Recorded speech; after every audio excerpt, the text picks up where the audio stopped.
আসসালামু আলাইকুম রহমতুল্লাহি ওয়া বারাকাতুহু। সম্মানিত ভিউয়ার্স, কেমন আছেন? আশা করি সবাই ভালো আছেন। তো ভিউয়ার্স, আজকে আবার নতুন একটা ভিডিও নিয়ে আপনাদের সামনে বরাবরের মতো হাজির হলাম। আপনি যদি আমার চ্যানেলে নতুন হয়ে থাকেন, চ্যানেলটিকে সাবস্ক্রাইব করবেন এবং লাইক দিয়ে পাশে থাকবেন। আজকের আলোচনার মূল বিষয় হচ্ছে প্রিয়তি। প্রিয়তি মানে আশা, প্রিয় খাত, প্রিয় খাত। তো প্রিয় খাত মানেও আশা, প্রীতি মানেও আশা, প্রিয় খাত মানেও আশা। এখন আমাদের জানতে হবে যে প্রীতি শব্দটা কোথায় ইউজ করতে হয় এবং প্রিয় খাত শব্দটা কোথায় ইউজ করতে হয়। তো প্রীতি এবং প্রিয়খাত দুইটাই হচ্ছে ভার্বের মূল শব্দ। তো প্রীতি শব্দটা ইউজ করতে হয় হচ্ছে আপনি যখন কোথাও পায়ে হেঁটে যাবেন তখন প্রীতি শব্দটা ইউজ করতে হবে, এবং কোথাও যখন পায়ে হেঁটে না গিয়ে কোনো যানবাহনে যাবেন কোনো ট্রান্সপোর্টে যাবেন তখন আপনাকে প্রিয়খাত শব্দটা ইউজ করতে হবে। এখন বিষয় হচ্ছে, যেহেতু প্রীতি এবং প্রিয়খাত দুইটাই হচ্ছে ভার্বের মূল শব্দ, সো এটাকে আপনি যখন কনজুগেশন আকারে রূপান্তরিত করবেন তখন প্রীতিটা হবে হচ্ছে প্রিশিওল, আর একটা হচ্ছে প্রিশলা।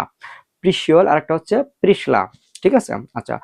আর প্রিয়খাত শব্দটা রূপান্তরিত হবে হচ্ছে প্রিয়খাল, আর একটা হচ্ছে প্রিয়খালে। প্রিয়খাল আর একটা হচ্ছে প্রিয়খালে।